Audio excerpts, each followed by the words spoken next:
podcast is part of the Sports Social Podcast Network. On the first wrap of 2026, Nick and Dan are absolutely elated. Myself and Hattie are miserable.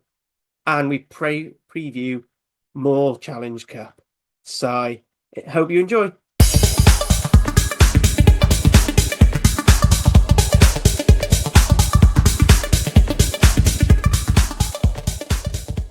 Hello, Happy New Year from all of us at Wrap. Welcome, we're starting the year fresh. Some of us are quite happy, some of us are Scarlets and Cardiff fans and are really fucking miserable. Let's get on with the panel. Hattie, Nick, Dan, how are we all doing? Happy New Year, everyone. Good, thank you. I would say Happy New Year, but started terribly so far, hasn't it? Oh, quite the opposite for me. Absolutely splendid start to the Christmas period and New Year. I think the only person who's happy would be a youngster waking up in a straight gun lights this morning, expecting to have to go to school first day back at term and school's been snowed off. Other than that, those type of people, I think probably the happiest person in the room. Oh, certainly happier than this corner anyway. As it seems to be the obligatory post-Christmas rugby pod question, anyone get any nice rugby-themed presents? Yes, I did actually. I had a new pair of boots, which a little bit of an oddity now, considering I don't play anymore, but always handy for. Was that a hint? Well, no, it wasn't a hint. I tell you when they do come in handy for is when you're refereeing the kids, because it's all well and good in the mud. In the dry, doing it in a pair of trainers, but you're like tall Valentine without a set of studs in, reffing, running around after a load of 10 and 11-year-olds on a Sunday. So that was a nice little present. And fortunately for me, I am the dad to a rugby mad 10-year-old boy. So there was a glutton of rugby equipment from, and I tell you what, we managed to get this Christmas. Santa, obviously, managed to get this year was. Some proper. He had a pair of boots, but they were leather. Like we don't often get leather boots these days, unless you go down the Adidas World Cup sort of arena. They're all this sort of synthetic material and whatnot. But we managed to pick up a pair of Oxen boots actually, which are the sort of brand that Dewi Lake's wearing, and so that comes with all the. Having to put dubbing on it and things like that. So all of those little bits and pieces of stocking fillers were nice. And, we had the Racing 92 kit he wanted for Christmas as well. So, he was wandering around, with a couple of baguettes under his arm and a ring of onions around his neck. So, yeah, it's nice. It's nice still having that to have in the house as well over the Christmas period. It's much easier doing the shopping then in over Christmas when you're when you're happy to do the Christmas shopping, I suppose. Anyone else get anything? Or Hattie, you're usually good for a jersey or two. I didn't really get anything myself rugby related, but Santi Paws did give Molly a lovely rugby ball, for Christmas. So she likes using it as a pillow. It's nice and soft and it's got a little squeaker in it. Nice. Is that a 97 Lions top that I spy? It's actually 2025, but it was reduced. But even better. Yeah, I bought it because it was reduced, but it's actually very comfortable, nice. which is the reason I'm wearing it. It's probably why you've got the 97, the 95, 97 vibe. Yeah, it's very comfortable. If you find one and it's reduced, I'd recommend. It's very comfy. You can't beat the retro style tops. They're so much nicer. Yeah. My mum still wears the ones I bought her years ago. Loads of the clubs now that we play in, and that's included sort of all the after game stuff they're all in retro jerseys now. Right. It does look nice, those, because nowadays you can get kits with stripes and quarters and hoops, and you've got sponsors over absolutely everything. But it's nice to be able to wear something afterwards that throws it back to those sort of halcyon days, I suppose, of rugby kits that were just rugby kits.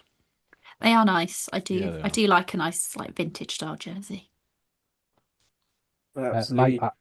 I had to wait until Boxing Day for my best present, but we'll talk about that later. All right, so moving on. So news desk I hear has been quite empty over the festive period. The WRU have actually given everyone a present and not been a complete ramshackle. Well, isn't this meant to be an EGM coming on the horizon? Sorry, Nick, if you've stuck that on the desk. I don't want to take anybody's thunder there. No, I haven't, because obviously we're aware uh, the sort of Maesteg, Bridgend area, Neath area of I think they got Mid Glamorgan, is it? Yeah, I think so, yeah. Have put something out to the clubs. We'll see how that progresses, really. Whether it does result in enough clubs putting forward supporting that, which would force an EGM. But what comes of that is another question. We'll see how that plays out. Going on to the actual news, if that's okay, Harley. You do. Yeah. On Christmas Day, it was announced that following a very successful 2-year spell at Gloucester, Thomas Williams, 30, would be leaving them to join Saracens at the end of the season. Also on New Year's Day, Bristol announced that Louis Rees-Zammit, 24, had committed his future to Bristol Bears, signing what they termed a new long-term deal with the club. So, don't know if anybody wants to make any comments about those Anglo-Welsh players. Oh, it's all about the Benjamins, I think, with Mr. Rees-Zammit, isn't it? It's Yeah. Yeah. I mean, all about the cash. I'd heard, I don't know how true this is, but I'd heard that the reason why he'd signed for Bristol in the first place was that they'd offered him like a 1-year deal and he'd actually signed for Rugby 360 or was going to. So that's why he signed the 1-year deal with Bristol, but he'd actually been offered a much bigger contract up in Newcastle. So obviously, I think this probably means Rugby 360 is off the table for him. The Well, it rumour did mill, announce that they're pushing it back to like 28, and then it'll get pushed back and back and back, and everyone will forget about it, and it'll be a pub quiz question. yeah. And I think the rumour mill on cash was that the Red Bulls up in Newcastle had offered him $650 a year. So I'm assuming, and this is mere conjecture here, that Bristol would have had to have gone somewhere near that. So good money if you can get it, and good on him, I would say. Don't discount the travel time from his mum's house to Newcastle, because he still likes to go back for Sunday dinner. Yeah. What would that be, about 7 hours? Yeah. It's not, Yeah, it's not. I looked at driving to Newcastle before when Cardiff were playing the Challenge Cup and thought twice about it. It's it's a so long far up there. Yeah, they're basically Scottish, Imagine if aren't they had another. Imagine they had a proper Northern team. Yeah. Oh, no, settle down. Okay. I'm sure. That, Moving to the Ospreys, it's been confirmed that Lewis Lloyd, 22, has re-signed, and will remain at the Ospreys. Promising young hooker who can also cover the back row. Has made 26 appearances, and probably with Derby leaving, it's an important re-signing for the Ospreys. And this hasn't actually been confirmed by anybody, but it's been very widely reported that Adam Wainwright will be the next Welsh player to leave Welsh Rugby. I think Adam Wainwright is 28, 60 odd caps for Wales, been an absolute standout player for the Dragons for a number of years. And it's been played out to by the media in particular to as further evidence of a certain story they want to tell. Personally, I see it differently, but I'll pass it over to you guys to comment on Adam Wainwright. No, I know where you're going with that, Nick, as in, everyone's peddling the fact that the union's a mess, and that's why, that's why Wayno's decided to up sticks and go, as we sort of, against conjecture, I suppose, but thinking that he's going to Leicester. I think it's fair to say that he's probably going to leave the club. That's almost set in stone. Where the final destination is maybe still a little bit up in the air, but Leicester would be a nice move for him. I'm in the same camp as you, Nick. I don't think that it is. Wayno's grown up, effectively in the mess that is Welsh rugby. I don't think that would put him off. He's a Gwent boy through and through. And my opinion on it is the Dragons have matched the financial offer that said team, potentially Leicester, have offered him. And therefore, to me, it seems like he just fancies a different challenge. And why not? And whilst the Dragons are on the up, and Welsh rugby's changing, and rugby of some description is likely to stay in East Wales, whatever guys that looks like. Then you can't, you can't knock him for fancying a different challenge, whether that be, in England with Leicester Tigers or wherever it is he ends up. We've had no end of people. Let's not forget we've had the likes of, Foxy going to play over in and James Hook, etc., going to play over in France. So it's, Adam Beard's over there now. It's not abnormal for people at this time in their career to go and secure a challenge somewhere else. So yes, it's bittersweet, I would say, from both a Welsh rugby and particularly a Dragons perspective. But if he was to go, which I think is 99% certain, then he would certainly go with my well wishes.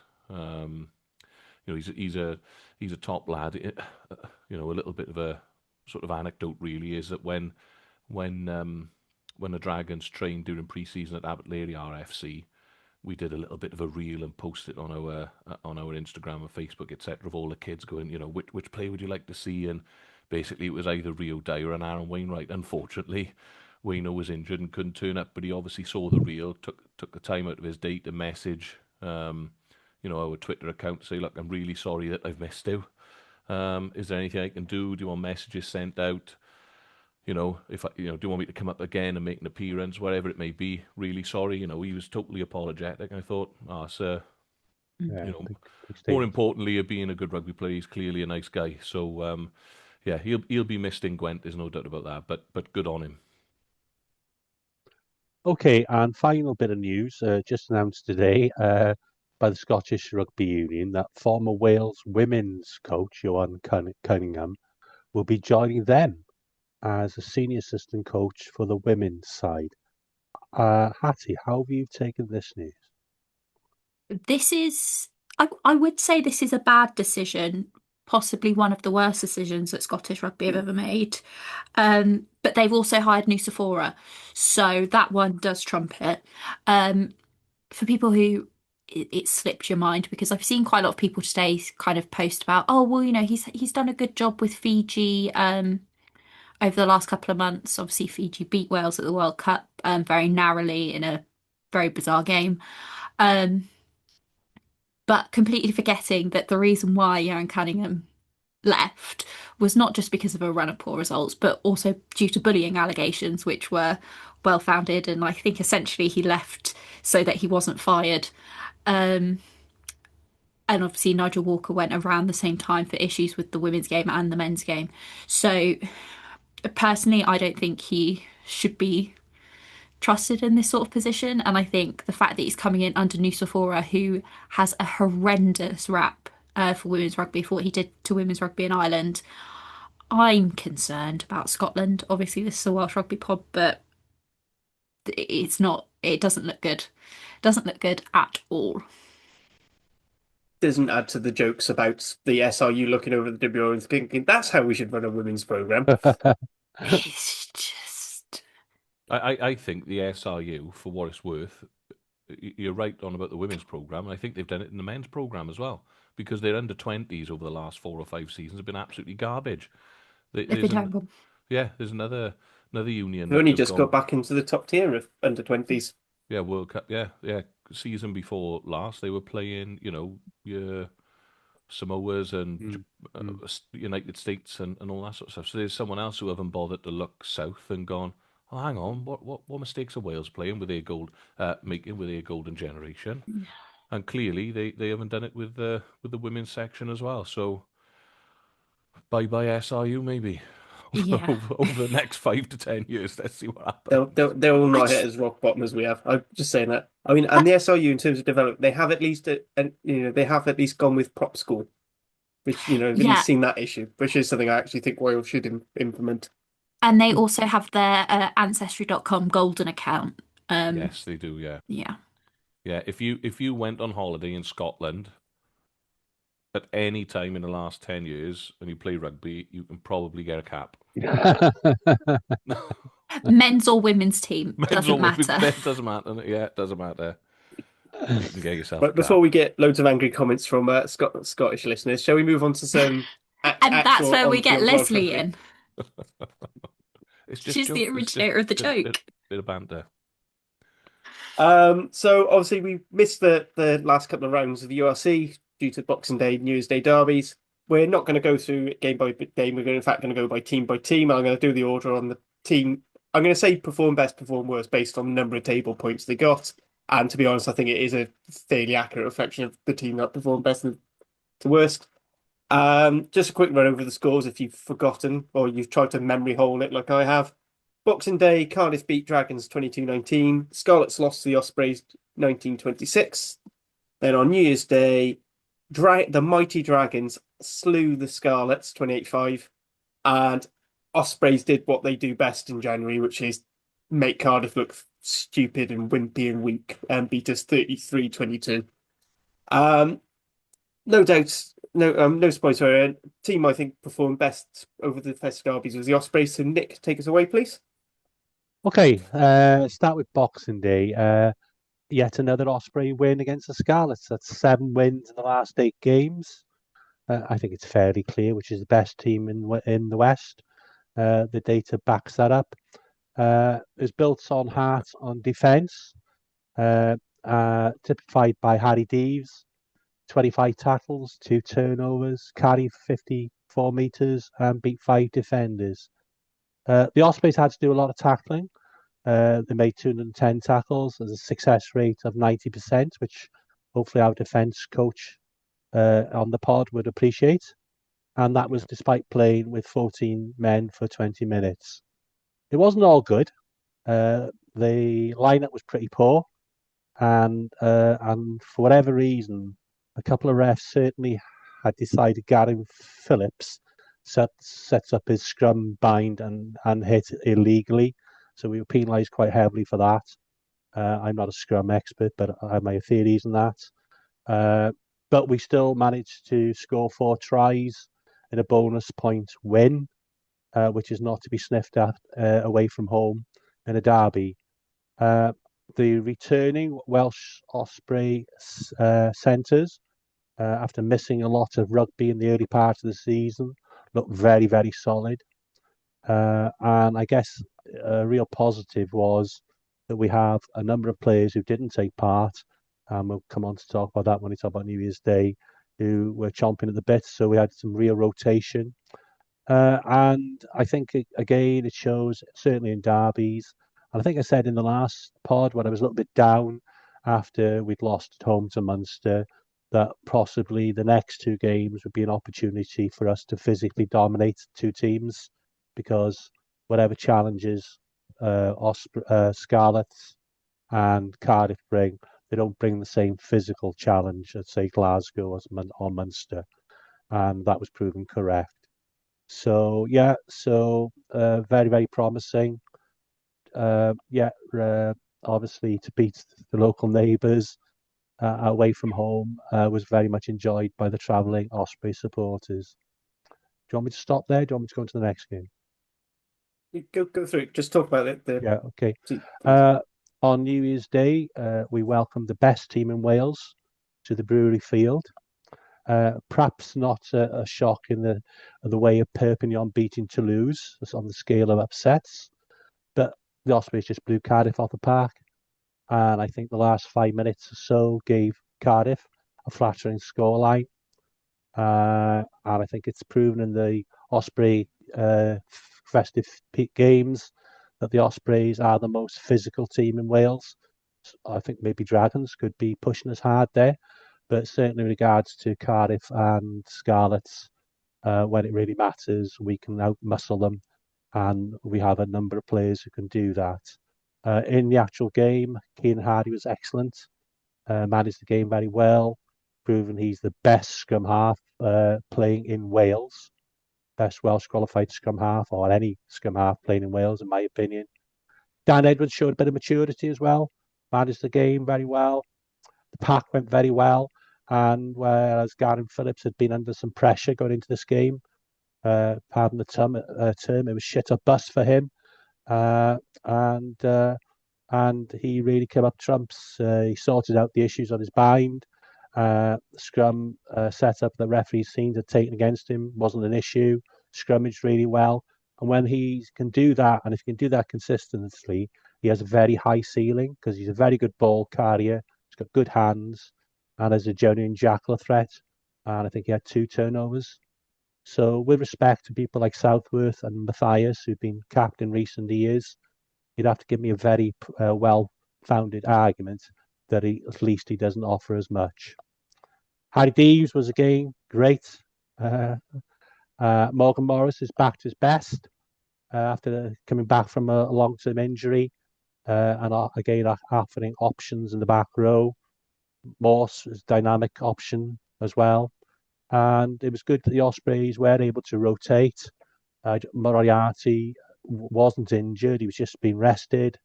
Sutton, who's probably been our best second row this season so far, was rested. And we really fronted up and dominated what was more or less a first choice Cardiff pack. A huge shout out to Dan Griffiths, the general manager and head of recruitment at the Ospreys, and the rest of the coaching team, of course, for bringing in Ryan Smith from Queensland Reds this season. He's exactly what you want from a non-Welsh qualified player. He and probably quite expensive. He's consistently very industrious, does the basics you want from a second row very well, and he offers us a carrying option too. And more than that, though, he seems to be a bit of a leader, and you can see that on and off the pitch. You can see how well he's gelled with his teammates and the management. So, yeah, that's been a great signing. In the backs, our centres game were formidable.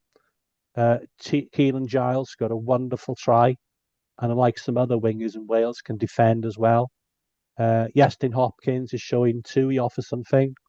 It was slightly disappointing in the last 5 minutes, but to come out of the 2 games with 10 points, 2 comprehensive wins, we didn't just scrape over the line. We were the better team in both games. I don't think anybody, even your diehard one-eyed Turk or your blue-dyed Cardiff fan, could argue any differently about that. So yeah, 2 biggest rivals, if you like, in Welsh Rugby, we've sent them packing. So for us, our next 2 games at the Brewery at the end of January are very important. If we have a good chance to finish in the top win those, we have a good chance still finishing top 8, and certainly not in the bottom 4. As some people on this pod and some non-Osprey fans predicted in the public domain before the start of the season in September. By the same token, of course, those same people also predicted a top 8 finish for the Scarlets, but I'm sure we'll come on to that later. Anything people want to add about the Ospreys before I jump in my one big point? Because I feel like you've missed something about Ryan Smith. And I mean this entirely as a compliment. He's a prick. He's a prick. I love it. But fucking hell, I hate it when it was against Cardiff. He's got a good tash, though. He's got a good Australian tash. It is very Australian. That is the exact description you need for that one. I thought Osprey's been fantastic. I mean, as you alluded to, yes, Ospreys do have a fantastic record at this time of year. Hugh's been plying me and Hattie with stats about it. It's like 59% win rate across all competitions. For the last 5 seasons in those months, I think. December, January. 46% of all wins in the last 5 seasons have come in these 2 months. Which, hey, I mean, so people would argue this is the proper weather for rugby, being a winter sport and all. So, yeah, and it's just nice to see the Ospreys, even though they've been trying to do their expansive fancy attack, have still got that hard edge that we know them for. All court game. I think this time of year suits the Ospreys more so than. I wonder whether, and I'd be interested in your take on this, Nick, that whether the Ospreys have gone a little bit, or had gone a little bit too far away from the hard edge that Toby Booth instilled. Now, the sort of some of the criticism around Toby Booth is that they didn't play much rugby at all, but it was certainly very efficient and very effective. And I think under Mark Jones, you take the results out in South Africa at the start of the season, played some lovely rugby, picked up bonus points, etc. But I just, And I remember him talking about it. They felt they were a bit undercooked, no pre-season, the mall wasn't functioning as it was, and they seem to have rectified that a little bit now, and they've got there's a little bit more Toby Booth about them again now, I think, because I think you're right. I thought they battered Cardiff up front on in the last fixture, and I think that's kind of the way forward for the Ospreys a little bit this season, is to earn the right to play. They've got the ability to play now. They've got layers to their attack, etc. Under Boise, but I just think they need to earn that right a little bit more, because they can win games up front effectively before and then go and turn the screw, by playing a little bit. But yeah, I think this time of year probably suits the Ospreys a little bit because they have got that physicality in their pack, and I genuinely think still the Brewery Field is a good home for them. I mean, the one thing I will say, and I mean, I'll get onto it and talk about it from my point of view, it wasn't a blowout domination game against the Scarlets. It was one try in it. So, like, you can be cocky, but like, it was only one try. Yeah, I was it? think the issue in that game was we couldn't get the accuracy in our forward game. We lost too many lineouts. We lost the scrum was going against us.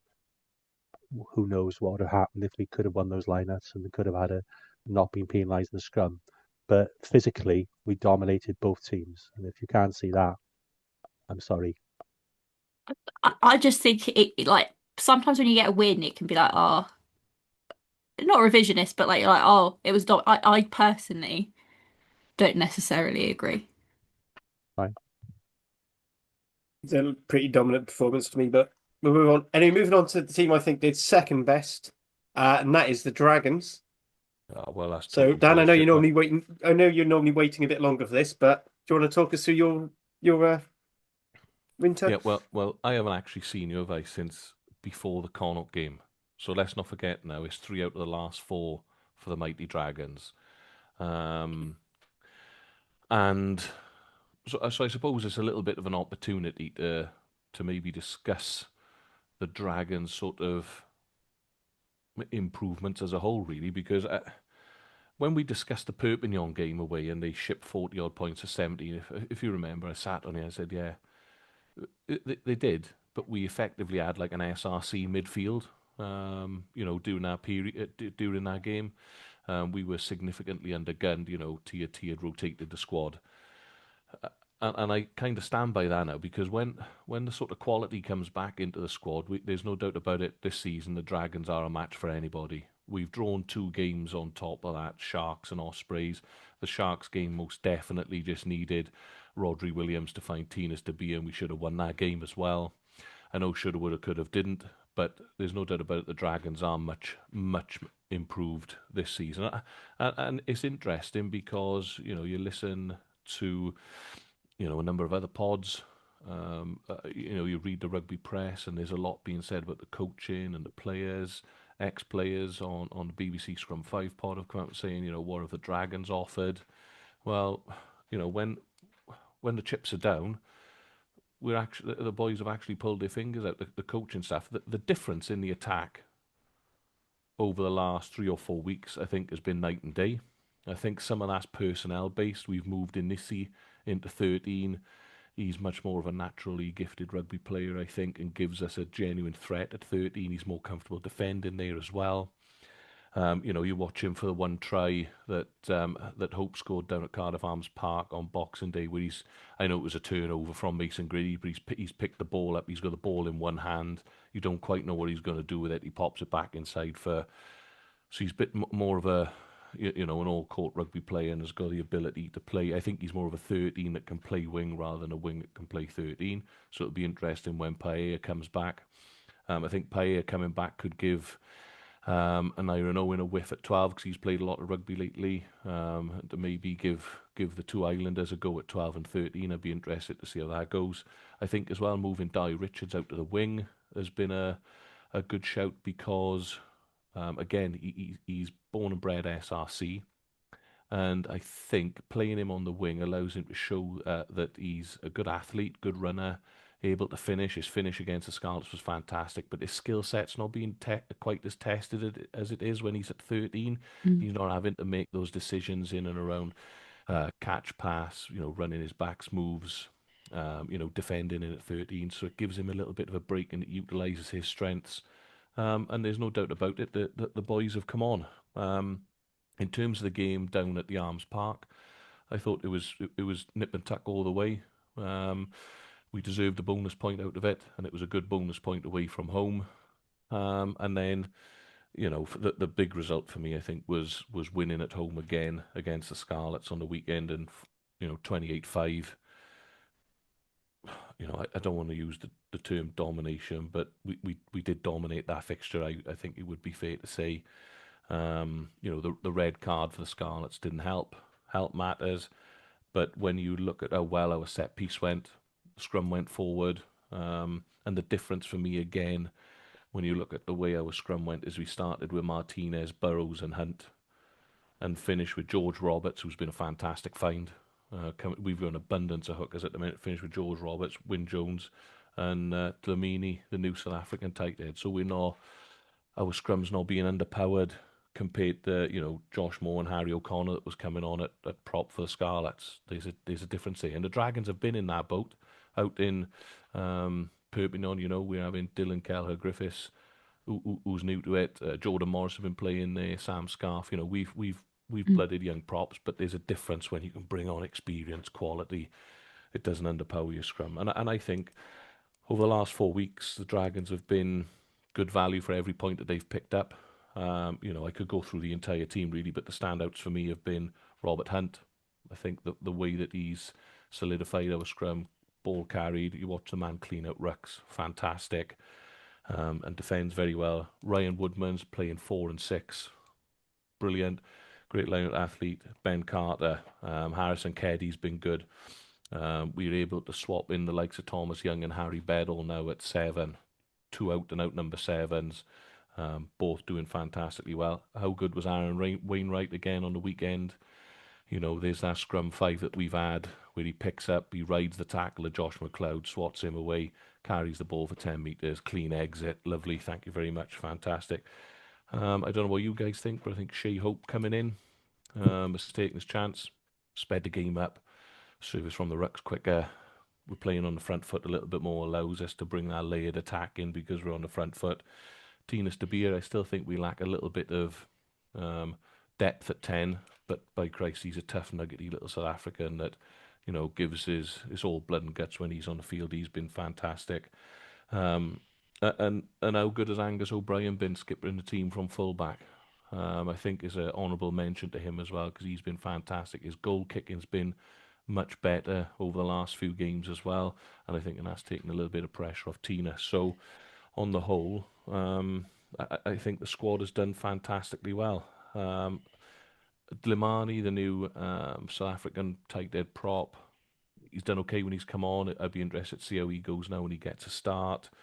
And Levi Douglas, another one, Welsh qualified, horrible sort of person that you don't want to run into on a rugby field. He just moves people around for a living, absolutely whacks people, physical, good ball carrier, cleans rucks out, and dominates people. So on the whole, from the Dragons, they're definitely on the up. The other thing that I would say is much improved again, and I've banged on about it week after week, is our defence. The defence is much more proactive now. It was sort of off the line and sit, very soft, waiting for teams to come at us. But at this level of rugby, I think you have to go hunting. Teams want to play out the back, so that the defence for me is much more proactive. The boys again off the line, they're hunting that layered attack down a little bit more, and I think it showed on the weekend because we had a 91% completion rate in terms of tackles, and the Scarlets didn't have a line break. So fair play to the boys. They're definitely on the up. How good was Ollie Burrows? We talk about the hookers. Ollie Burrows, really popped up off the back of the line out and nearly put a 50-22 in. I thought that was fantastic. And we've now got 4 quality. So if anyone needs a hooker, we're having a word. We're having a word. Yeah. With an Fair enough. Yeah. Um, hooker of the rugby playing type, obviously. We've got four Sorry. we've we've got four quality ones now at the Dragons. So If you start offering them up, though, Dan, you'll start losing them. that's They'll true. start dropping like flies. They will. What'll be really interesting now is to see how you keep those four happy. Because if you're Burrows and George Roberts, you're going, well, we've played well the last couple of weeks. Yeah. Absolutely right. Then we got Elliot D and Coughlin to come back. So um, on the whole, much better. I thought Ben Carter was good again on the weekend. The time he gets in the tackle, he's off the line. Or the time he gets in the tackle is fantastic. He's wrestling people up. He's working really hard in every collision.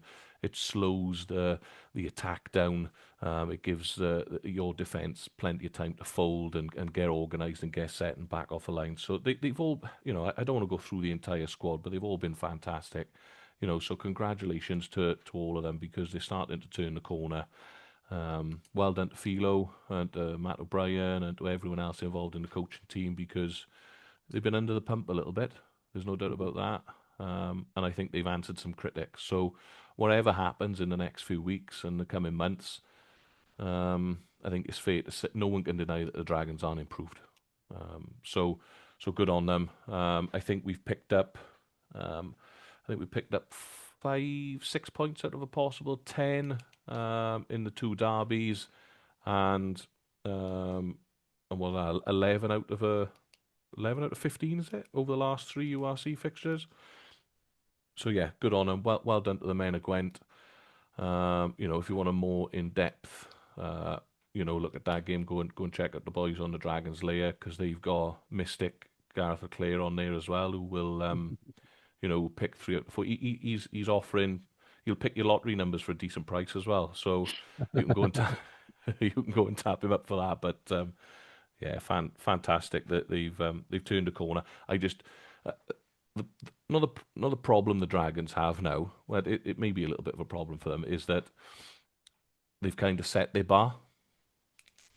Everyone knows now that the Dragons are capable of doing this. So they need to maintain that. And there should be some improvement. There's some tough fixtures coming up.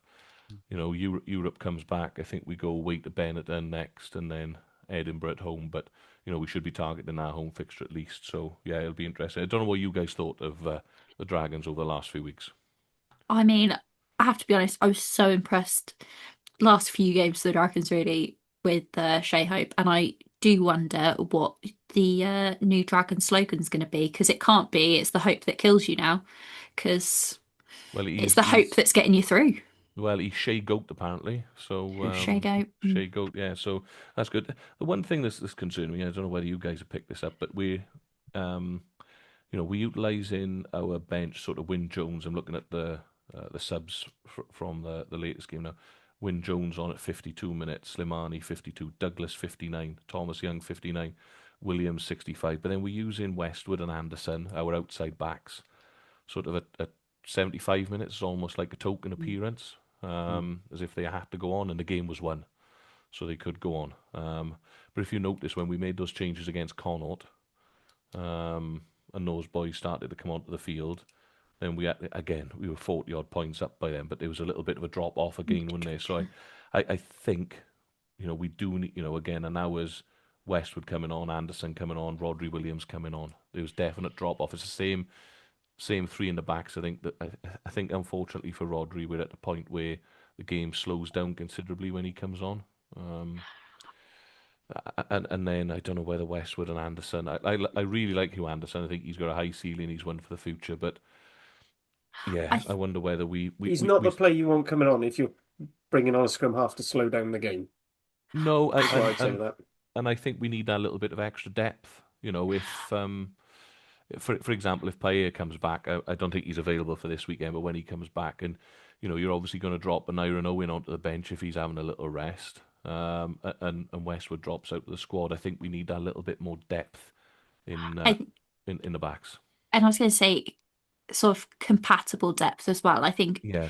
It's not necessarily that the players you've got on the bench are bad players. I just don't think they're necessarily fitting in with the system and fitting in with the other players. And I think you've found this backline that works and it clicks, which mind-boggling for the Dragons. No offense. But it is like at some point it was going to happen, and it's finally happened, and it's working, and you really don't want to mess with that. But you need to have that bench that works, and the bench you've got at the minute just doesn't suit the game plan that you've got, or suit the the backline that they're going into and replacing. If that makes any sense. Yeah, I see what you're saying, and I think up front they've started to be able to build that depth.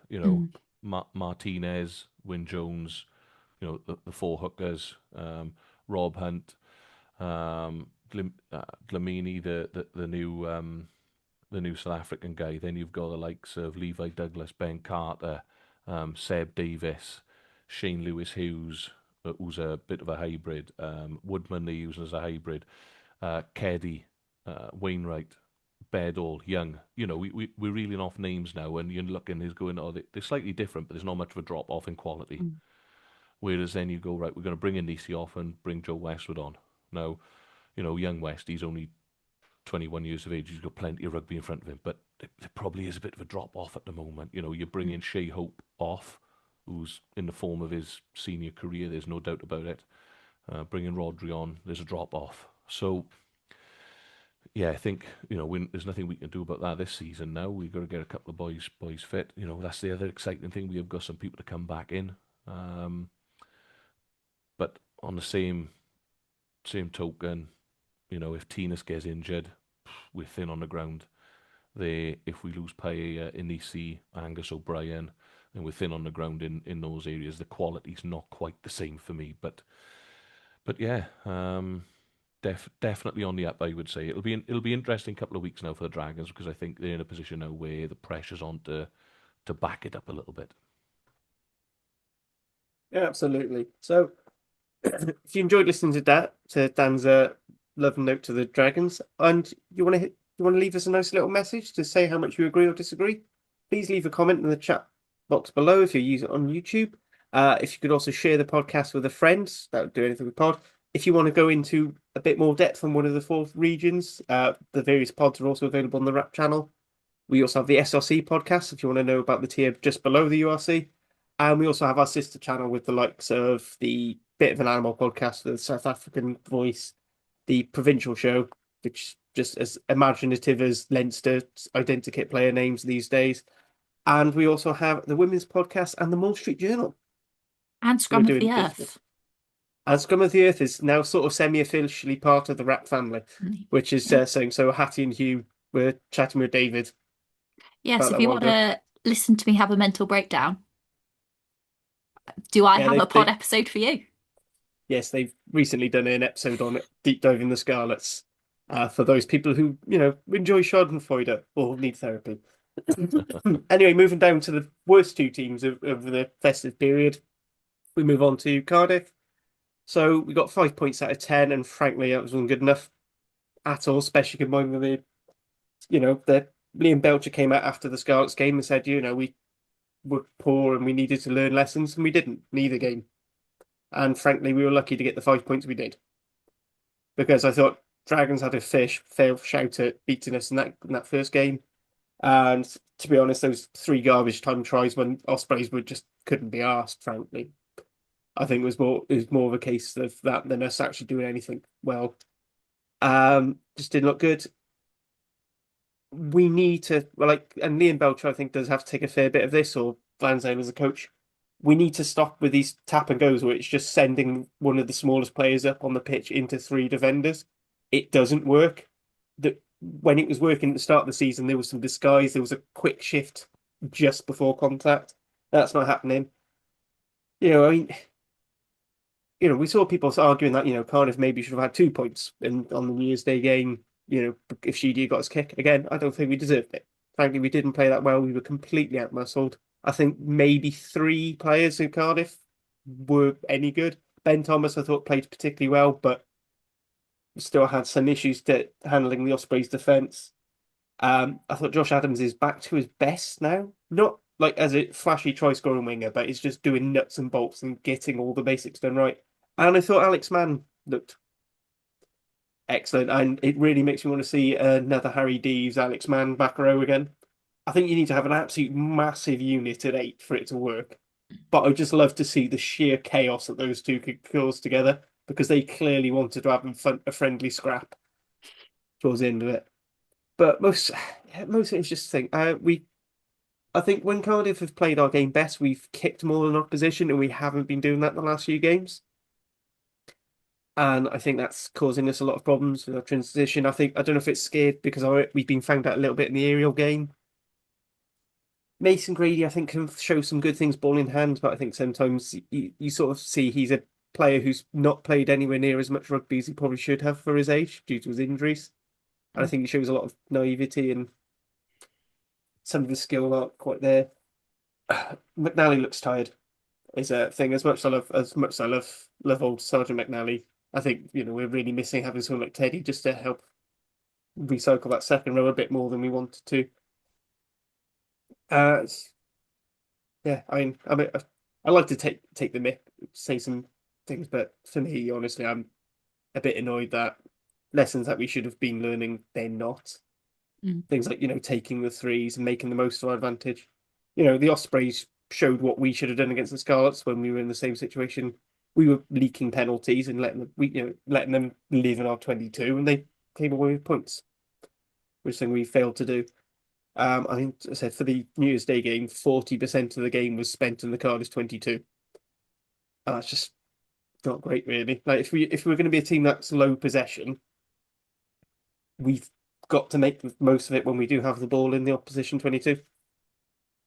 You had that problem against the Scarlets, didn't you, as well? As in, you had loads of ball and you still couldn't quite get over the line. I think it's been an issue ever since we've come back from the autumn, and I don't know if it's just that Jockey managed to do such a nice, well-prepared package for those first 5 games, or what, because it just seems to have all completely gone to shot. The other thing, and I don't know if it's necessarily because of all the other Wales players, like Kieran Hardy's, basically he's been doing a lot of runs at 9, using a jockey attack, so really easy. I mean, I don't know what it is with the former Scarlets Academy scrum halves and playing Cardiff, but they fucking love it, absolutely love it, because they always have blinders against us. So yeah, it's just frustrating, and hopefully now Europe can be a bit of a chance to reset and re-go, because I feel like these 3 games really we should be looking at about 12 points. If we want to be a serious contender and actually make playoffs and seed well enough that we might even get a home game, we needed we needed the equivalent of 3 wins, and we didn't get that. Yeah. I think you're being a little bit hard on yourself, really. You're still, what, 3rd in the league at the moment? 4th, but I mean, as we showed last year, start having a high position in the league at this point doesn't mean anything if you can't make the most of it, make the most of the easier games, and you very quickly slide down.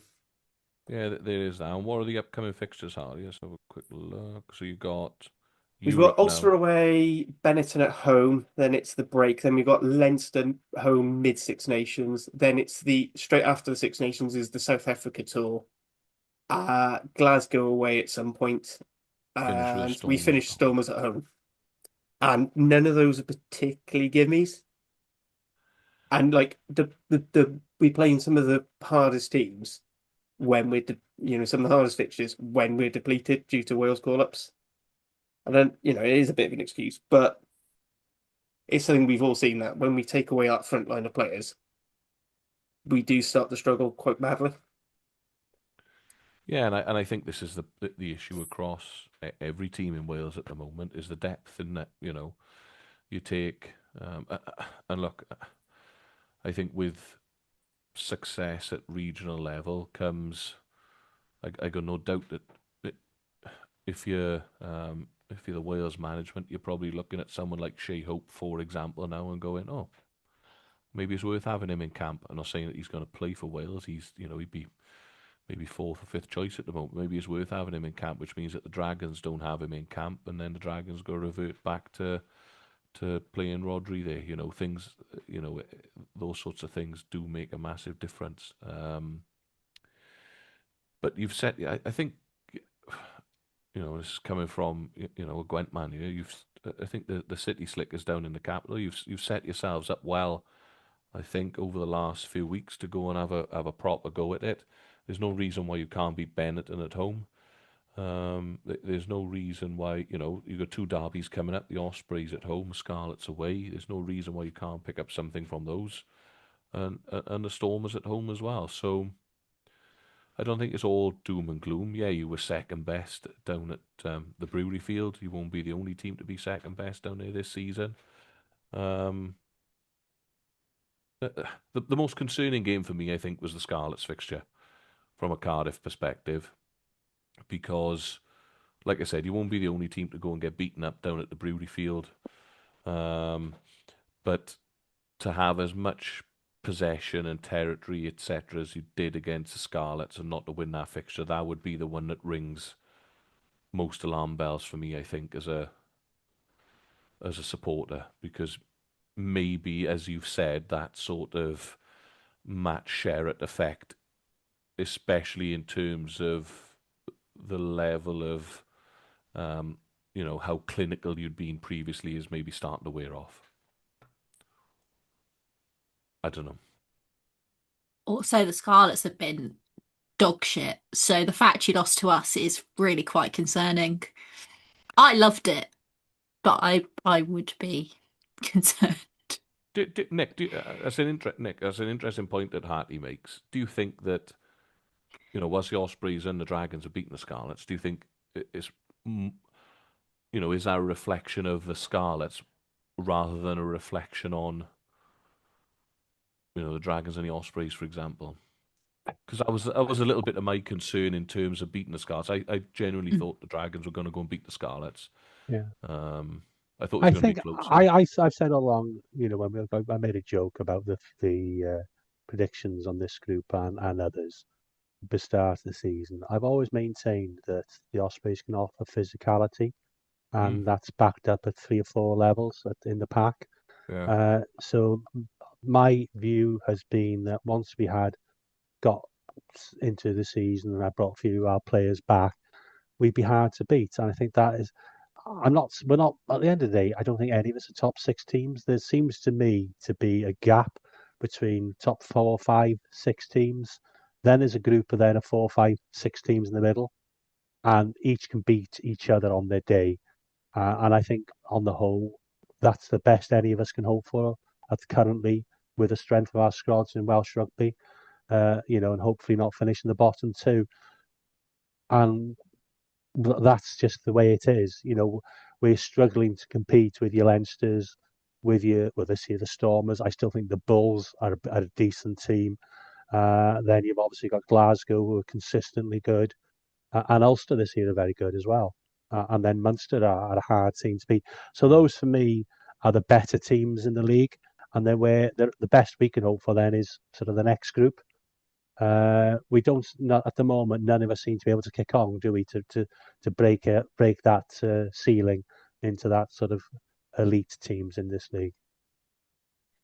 Yeah, and I don't think I don't think we'll be able to either. And going back to the Scarlets, I thought, they probably should have beat Bristol at home. That was and then performed admirably at Bordeaux. So, and I know Hattie will come on to the Scarlets' plights now, but I don't think it's been all doom and gloom. And what I would say is that, given the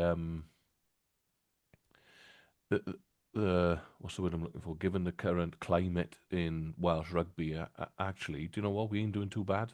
Yeah, Given the squad size, given the budget size, given the absolute mm. chaos that it is, Mm-hmm. everyone's competitive. Yeah.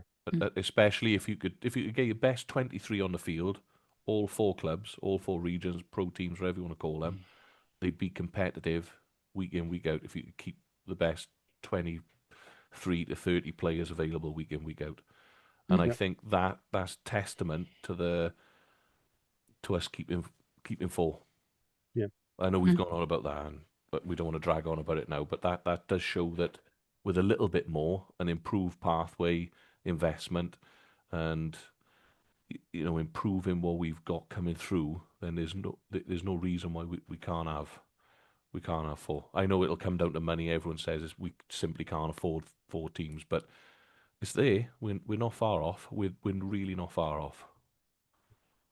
Moving on, last team in action.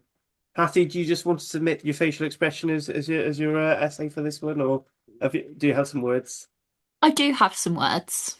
I do have some words. I won't go into like everything that went wrong because so much of it went wrong across both games. Um, but I think a lot of what went wrong is rather a symptom rather than an actual problem. Um, I think our discipline is really poor. We don't really have an attack. We don't really have a defense. It's all just got out the window. We have no depth in certain positions, and therefore, when we have no depth in certain positions, it causes massive issues. With Costello being out, it means we don't have a 10. Yes, Hawkins coming in at 10, but he's not a 10, and every moment that he spends acting as a 10, he seems to actively get worse. Um, and that's all to say, when you put that all together and you're looking at so many problems, I don't think that comes down to the players themselves. I think that comes down to coaching. The fact that we don't have depth in certain positions and we're really, really light in certain areas comes down to the coaching and recruitment that happened in the off season where we lost certain players and so on and so forth. The fact that somebody like Joe Hawkins can't seem to click, he's not a 10. We know he's not a 10, but the fact he was signed as a 10 and we keep going with him as a 10, the fact that we're bringing a teenager who was quite literally a child a couple of weeks ago off the bench at 10 and seem to think that that's going to fix all our problems, in my opinion, is a bit of a coaching issue. Our penalties, and we've now got a red card. We didn't have a red card at all last season, even though we were the most yellow carded team last season. To me, that's a coaching issue because why are the players so frustrated that they're conceding that many penalties? Because so many of them are silly penalties. And now at this point, we're known for it as well. I think even the stuff that we're doing well is kind of concerns me. Like, I really, really liked Ellis Mee's try against the Dragons. Obviously, it was the only try we scored, and whether I actually quite liked it. I thought, if we saw that at international level with a winger kind of making that quick move, like, okay, I like the initiative from him. But for me, that was just a player doing it on his own because there was no game plan, there was no attack. The ball wasn't going anywhere, and he just stood up and did it on his own. And it's just really, really, really frustrating. And it's really frustrating to watch a player like Max Douglas, for example, get carded back-to-back games.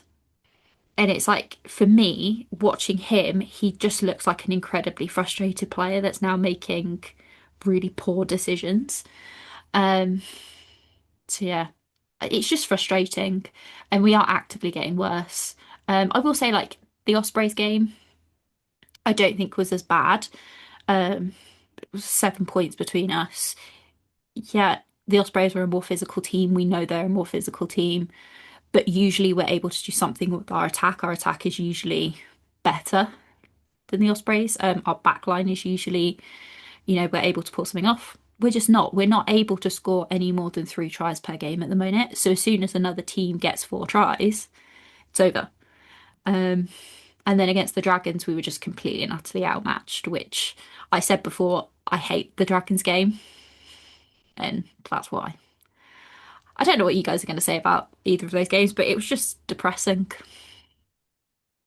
I'm not going to Uh, stick the boot in. I've made my points. So I do think you moved away, and I've heard other people from injuries. I don't think got any more injuries than other teams have. You have to accept about 20% of your players are going to be injured over the I course think of the the season. I think the thing is, like I said on the radio that we had injuries and people got annoyed with it. I do think the problem is the injuries that we've got. So it's not necessarily like, oh, we've got more players injured than others, but for certain games we've had McLeod out with a head injury. That's our captain goal. We've had Costello out, who is our only 10. That's two pretty big positions to be missing. We've also been missing Blair Murray, who arguably is our best player at the moment. We've been missing Jake Ball through injury as well now, who is our most experienced second row, and he was brought in to add some ballast. We really don't have any depth at second row either. If we were missing centres to injury, yeah, like fine, that be the same as Dan missing Well, you hookers at this point. you brought it up. They have played 6 or 7 games each. They haven't been out. Any team here could say players have only played 3 or 4 games. So yeah, they've played 6 or 7 games. So yes, they've been missed odd games. I understand that. But I think you hit the nail on the head better before when you talk about recruitment. I think that Joe Hawkins has attributes, but he's never a 10. He's a 12 who, at a push, can play 10. So I think when you recruited him, yes, he's Welsh qualified and so on. Perhaps the money would have been better spent bringing in another out and out 10 who can play 12. Yeah, I agree with you. I think to me the injury thing does make sense, and I'll talk about how we can disagree with it. It'd be the same if another region was particularly light in a certain area and had injuries. But it goes back to what we say all the time, which is the depths, the squads aren't big enough and the squads don't have enough depth. So you can say, oh, well, this team has got the same amount of injuries, but is it two key players in your squad? Yes, we might. And you can tell where Costello's been out and when he's been in. And actually, the games we've played best this season are the ones where Costello's been in. And our last 2 games where we haven't had him have been 2 of the most painful games of the season. And I mean, you've got to lean on your coaches for that because you had a player who's near enough breaking through, ready to do it, Charlie Titcombe, and you let him go. Yep. Presumably because he got pissed off and never playing. Yep. Even when Costello was on his last legs at times. And we let Lloyd go as well, yeah. He wasn't our favourite 10, but he does a damn sight better job than Hawkins. You can't moan about. BS like missing Mackenzie Martin's ball carrying when we let him go out on loan. That then ends up on us. Same as right. We've been struggling really for a consistent couple of scrum halves. Actually, Mulder's, although not been particularly good since coming back from injury, but you've got to say, as well as much we can say, it's budgets and things like that. Like if you're going to let players go, and Charlie Titcombe isn't exactly going to be on big money, is he? Let's be honest, he's signed on a semi-academy contract, so I think that, and maybe what you should have done is just bothered a little bit less with the Cardiff game, and then you'd probably would have done better against the other two. See, I think with the Cardiff game though, I think we went completely off script. I think that was Gareth Davis just doing whatever he wanted. I think that was more of a fluke than anything else. Yeah. And then he burned himself out, couldn't do anything the next two. So that's poor stamina. And I think from now on, Gareth Davis should be rested anytime Scarlets play Cardiff. For me, the Scarlets are a little bit of a funny one because, like I said, I didn't think they were overly far away. In a couple of games, let's not forget, mind, they beat Glasgow 23-0 not long ago. They went away and beat Cardiff, irrespective of the fact it was a little bit of a rope-a-dope. They should have beat Bristol. There's a couple of things I know you mentioned, like sort of coaching points, in around penalty count, etc. Hattie, but for me, there's some things I go back to that Bristol game where the Scarlets score, and then Fletcher Anderson drops a kick off. Coach killer, absolute coach killer. He's not being coached to do that. So they've clearly got it in them. I kind of do agree with you in terms of the injuries to your fly half. I think he's a major loss to you. There's no way that. At what point did Warren Gatland think Joe Hawkins was going to be an international 10?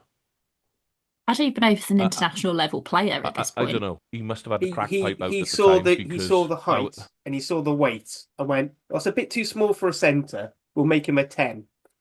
I think that's the exact same thing he did with Ben Thomas.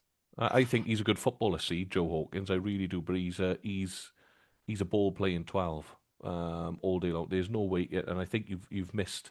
There's no doubt about it, you've missed Costello. That for that out and out fly half game management thing. I think you've missed Archer Holtz as well for that little bit of depth at tight end, and there's no doubt about it. You've missed Jake Ball. So, and to that point, Nick, as well. If Dan Edwards ended up having an injury, you'd be worse off. Of course, of course. And if but we Tina's got. Jack Walsh could do a job.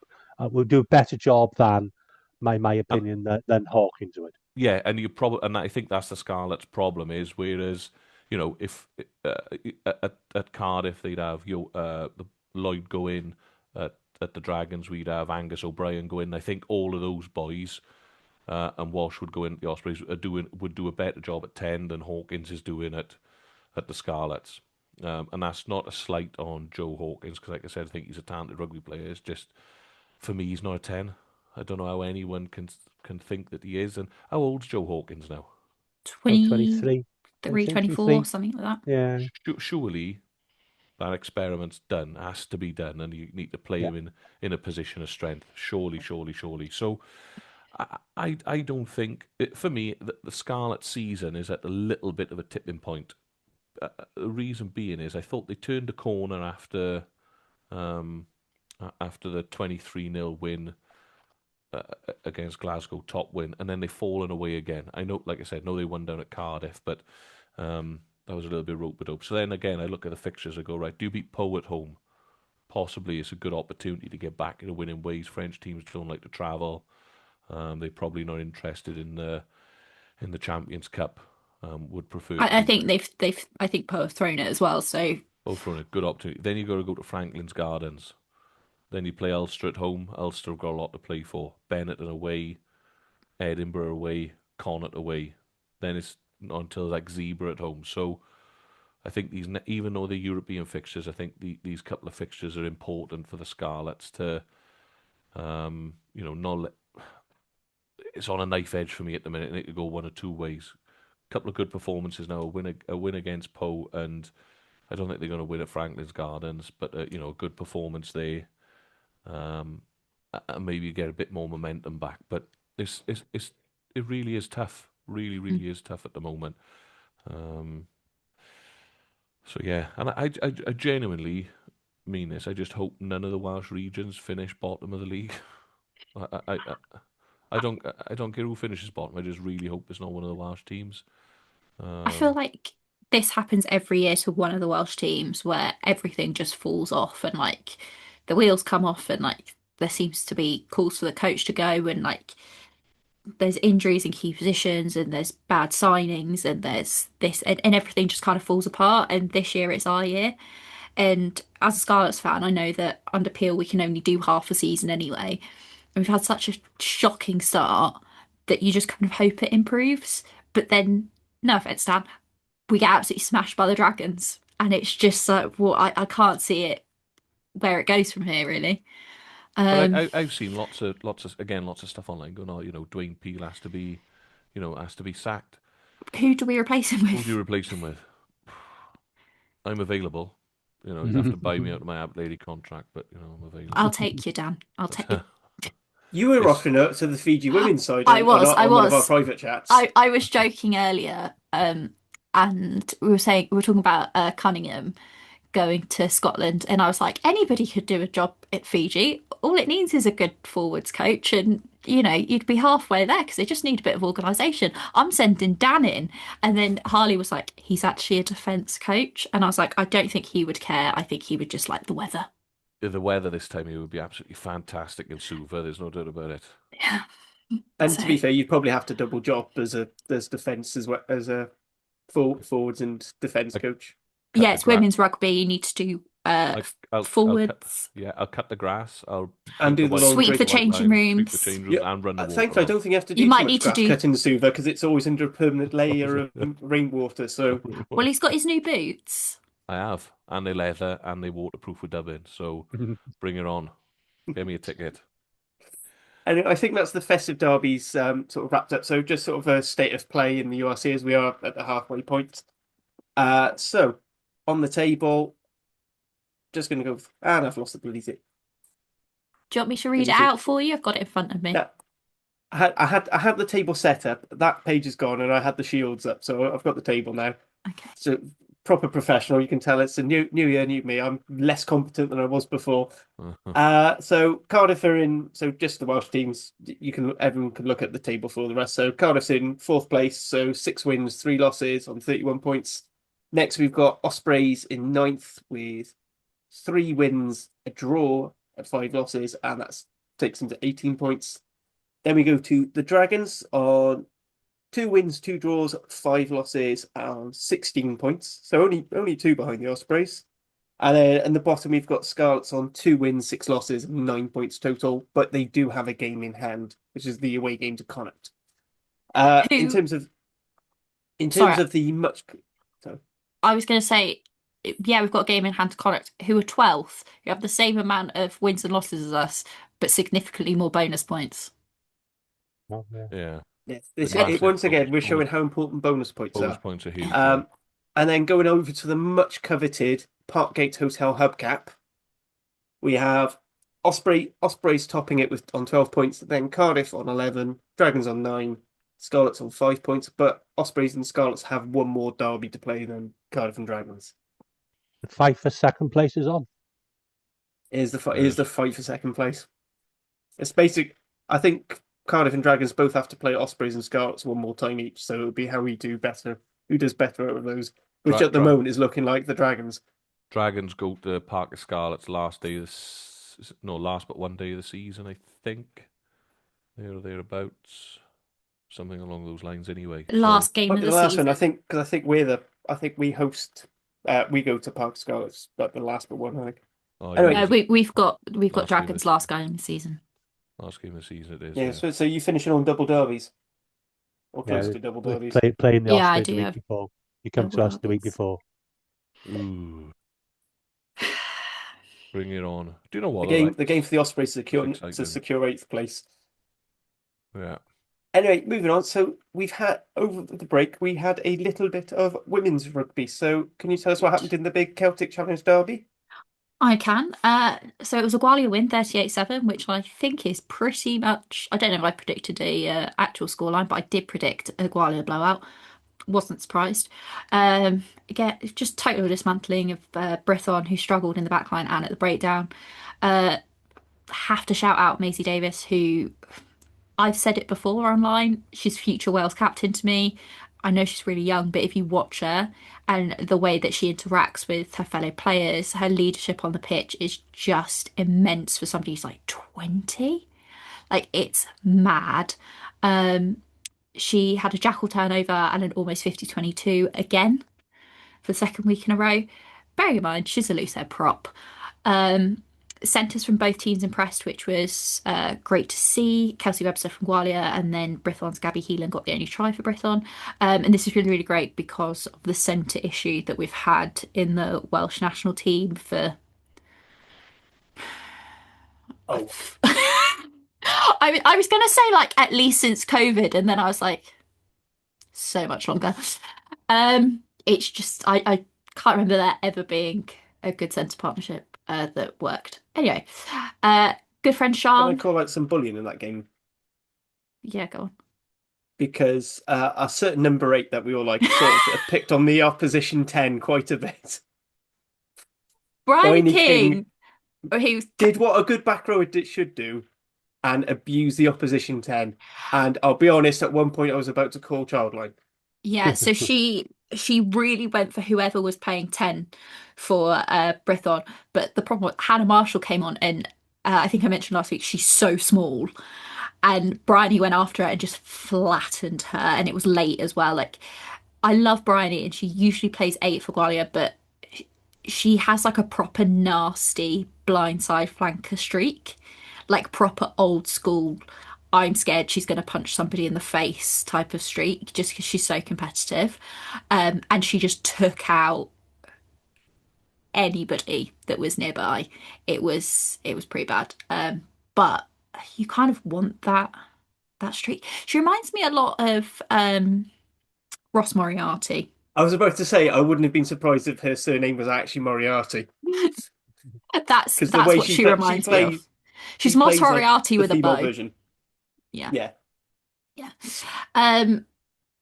good friend Sean was there in person. Apparently, it was a really, really great day out. And I will say, it was very, very loud on TV, especially compared to the other derbies, the Scottish Derby and the Irish Derby. So, obviously, great fans that were down. And the players stayed after the game to meet everyone, which seemed great. Gwalia sits second in the table, and Brython are obviously last. It's a really stupid table design, though, which I'm going to briefly complain about because they've put colours next to each team which are the colours that are in the logo, which is like a green, a red, and a blue, which is obviously the colours of each country that take part.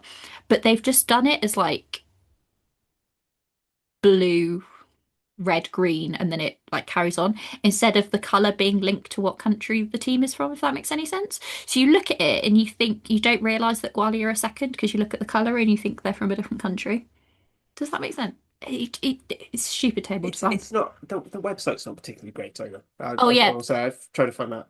the And last last season they didn't update scores, yeah, which was helpful. our last pod, I went up and I was running late, and so I was like, "Oh, I'll just go on the website and then I can pull it up." And there were no scores on there, so they've updated them for the last week's games, though. So, um, Sorry, what was the attendance again? I think it was 1,600 or something. I think it's about 1,000.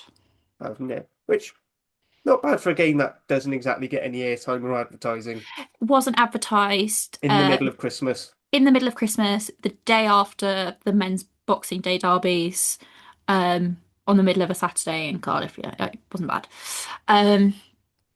And then this weekend, Gwalia are away to Glasgow, 12:30 on Saturday. It'll either be BBC iPlayer or YouTube or a mixture thereof. If it is YouTube, we'll put up the link like we did last time. And then Brython are at home, but the home fixture is actually at Cap because the Scarlets are playing the day before at Parker Scarlets, and I think there's an issue with the pitch.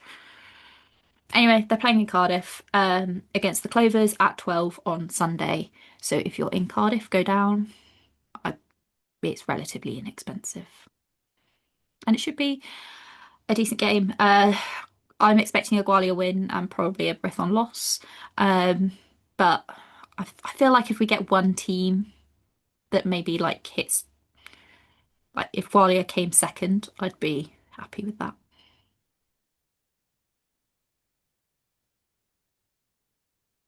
Yeah, sounds absolutely good.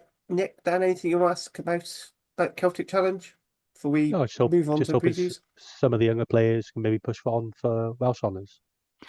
Yeah, and I think hopefully we should see that coming through. Like Courtney Greenaway, Evie Hill. Courtney Greenaway, who came through the club system. So she hadn't been picked up by any of the PDCs or anything. She came through the club system, went to an open trial, is now playing GB7s and in the Celtic Challenge. So I hope she gets a shot. I think the Celtic Challenge is showing that we've got a lot of really good technical wingers who aren't just people who are fast who they can stick on the wing. Because I think that's been a real problem for Wales is that we've had fast people on the wing, but they've not necessarily been finishers.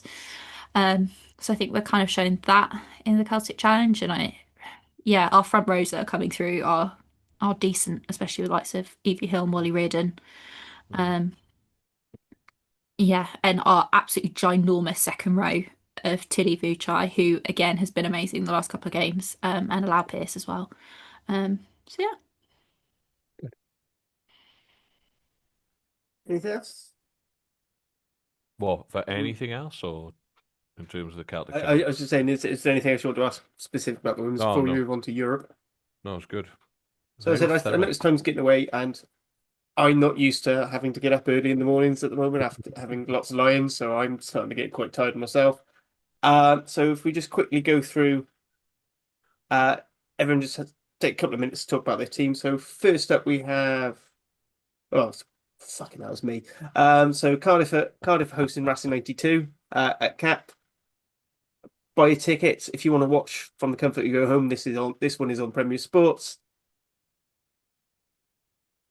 I've no idea what's going to happen in this because I've no idea what Racing are going to do, and frankly, I don't know what Cardiff are going to do apart from a lot of pointless 5 meter taps where we don't score. Do Racing know what Racing are going to do? This is the problem with Racing. They don't. They don't know From memory, they haven't really done particularly well in Challenge Cup, they haven't really bothered with the first 2 rounds, so I imagine they're going to send over something close to an Espoirs, which means it'll be full strength and we'll get platted or something. I know Cardiff and Racing played a fair few times in Europe over the last few years.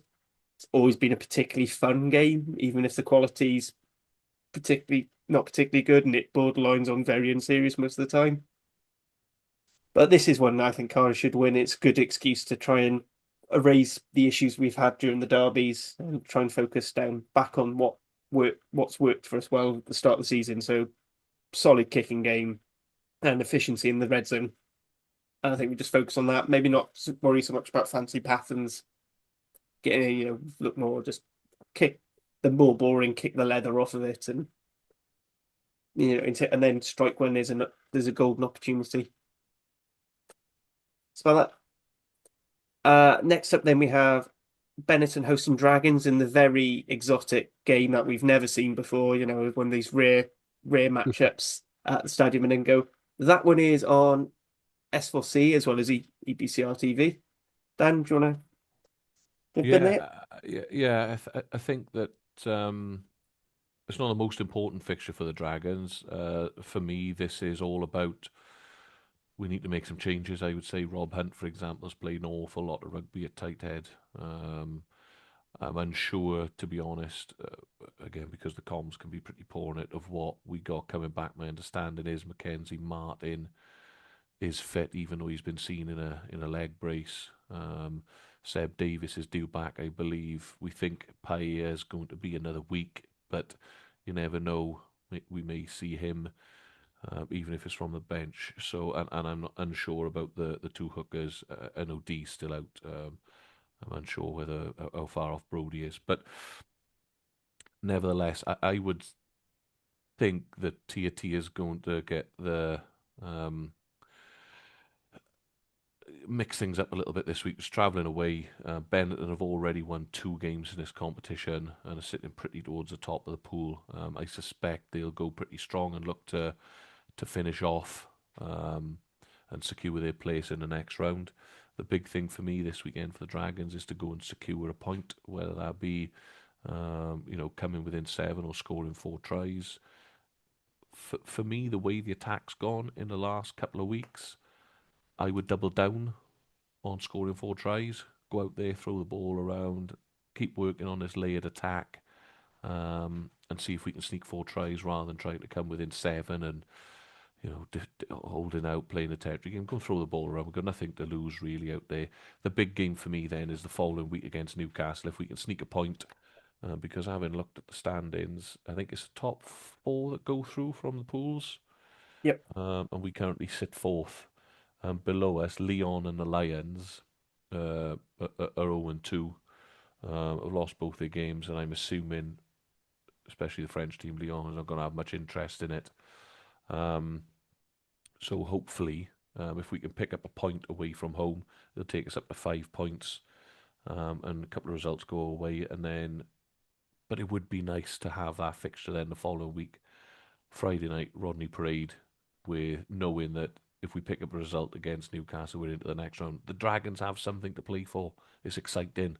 It could be a packed house to welcome the newly named Red Bulls of Newcastle down to Rodney Parade. So for me, mix it up, rest some players, but let's go hell bent. Try to score 4 tries, pick up that point away from home. If we come within 7, it's a Brucey bonus on top of that again. And then we turn over the big spending Red Bulls. Right, then last up on the Saturday is Scarlets hosting Pau. Pau second, dealing with a bit of an injury crisis, second on the top 14 table. Yep. This game will be on Premier Sports. Hattie, do you want to have it? Yeah, they may be either second or third in. I think I showed they were third, but sure, second. Oh yeah, because Toulouse lost, didn't they? Anyway, so second. To Perpignan, I may add. Yeah, big news. The drag happens to the best of us. Yeah.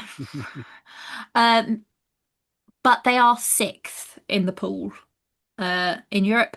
I kind of think that they might throw it I don't know. I wouldn't be surprised if they do and just send out a B team. I don't know why they'd want to send an A team out to us. Um, Even if they send a B team or a C team, I still think they might beat us. However, it is the return of Carwyn Turpalotu probably.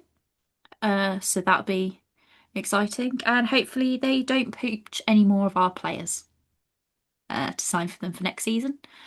Um, I don't know. It's a difficult one because on the one hand, I just kind of think Europe is so pointless for us at this point. Um, we've had one bonus point, so we're sitting fourth. But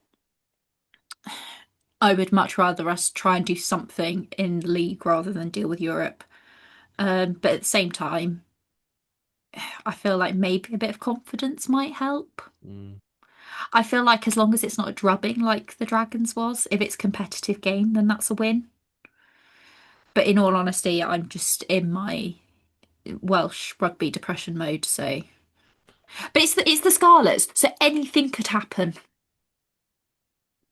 None of No, it will be Gareth Davis, it's predictable. Cardiff, and you win.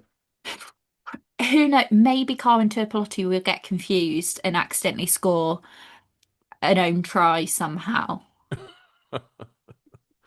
You never know. Yeah, maybe he'll just accidentally throw the ball to Sam Lousy repeatedly. It would be an instinct thing then. It would be, yeah. It would be. Right, moving on to last but not least, another exciting, never before seen European fixture of Zebra Parma versus the Ospreys. So this is 1 o'clock on Sunday. This game, as far as I can tell, is only available on EPCR TV, although you might get a slide replay on S4C later. Just a bit of a note, some 90% of the time, if you wait a few hours after the game, it becomes sometimes EPCR TV forget to charge you for it. I'm not saying it's guaranteed, but it does occasionally happen. If you don't want to have to fork out for this.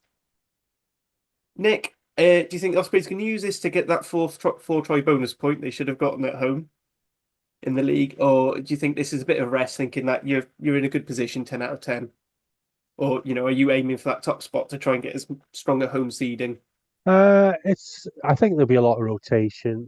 I think Mark Jones referred to it in his post-match that he's trying to bring new players in to bring some energy to so certainly in key positions, your hard positions. But Hugh Sutton and Fender would probably come into the second row. Maybe Moriarty back as well, which gives you a little bit of punch in the back row. Hopefully, it's a chance to use our strength in depth. It's not an easy game these days going to Zebra in a way. It depends. They'll be proud team at home.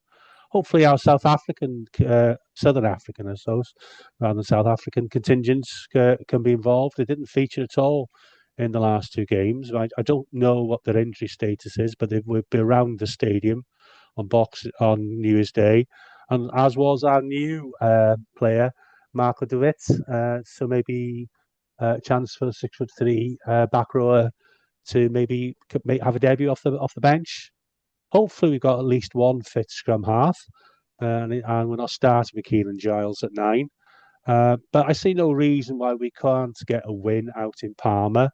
And as Dan alluded to, I think it's hopefully be dry out there, if perhaps a little bit chilly even there by now this time of year, and we can throw the ball around a bit as we did in Montauban, and certainly get a 4 tries and hopefully scrape a win as well. Do you think, Nick, that go out there and win, and it sort of sees you through the next round easily, doesn't it? Like it's done and dusted.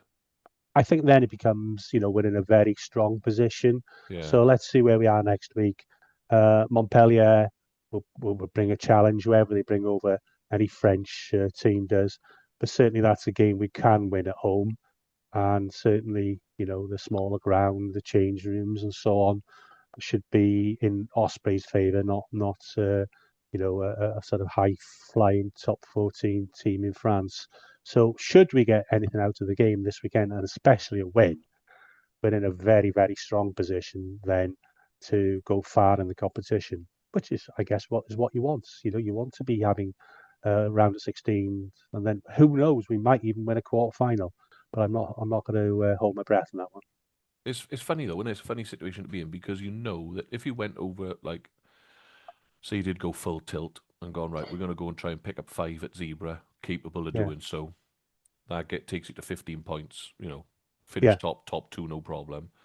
But what you don't want to do then the following week, because it's a home game, is rotate against Montpellier to go, well, we're already through. It's a dead rubber for us. Especially if Montpellier win as well. Then you just battle it. And this is where it becomes a bit tougher for the coaches because you could see yourself through on Saturday, but what you don't want to do is let the home fans down and put out a week and rotated side and then come and stuck at home. And it's a balancing act. It's tough. And that's when you look at your next 2 fixtures as well. And they're very important URC fixtures at home against the Lions, and then of course the Dragons coming. So I think they'll rotate a bit this weekend and hope to get whatever they can from the game, go strong as we can against Montpellier. Too, and then building for the 2 very important URC games, because if we don't win those 2 games at home, we're probably out of the top 8 running. Yeah, and let's be honest as well, it couldn't be anywhere better to take Montpellier, could they, than the Brewery Field? No. Fantastic. Yeah, good on you. All right. Awesome. As I feel like we're kind of spoiling next week's preview, but I do feel like Montpellier Ospreys next weekend is potentially going to be one of the games of the Challenge Cup, just purely because it is going to go a long way to deciding who's going to be that top seed. Yeah, I don't think there's another pool really where the top 2 teams are that clear in a way. No, I think it could be an exciting round next weekend in the Challenge Cup for the Welsh team. Should a couple of results go our way, because it'll be the same for Cardiff. Because if you can pick up a result on the weekend against Racing, then is the Exeter Chiefs the week after. So again, seedings at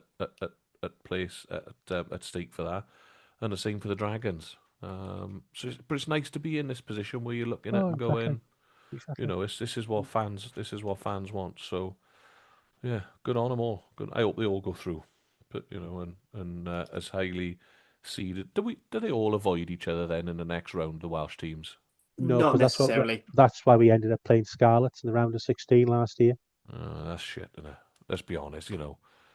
That would be about right, wouldn't it? You do so well to get through, and then the Dragons and the Ospreys in the last 16, and the Scarlets drop down and pick up the bloody. It'd be all bloody hell. Yeah, that'd be great. That'd be great playing Scarlets at home again. Yeah, yeah. But that's a pod on its own about how they buggered up the European competitions. I know. There you go. Yeah, seriously, I've got on. That's the point. David from Scum of the Earth owes me a venting session on Europe, because we sort of came up with our way of improving the competition, which I won't go on to because I feel like we've run on long enough.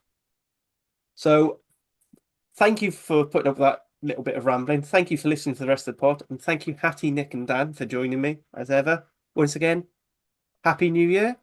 Enjoy your rugby. Nostar.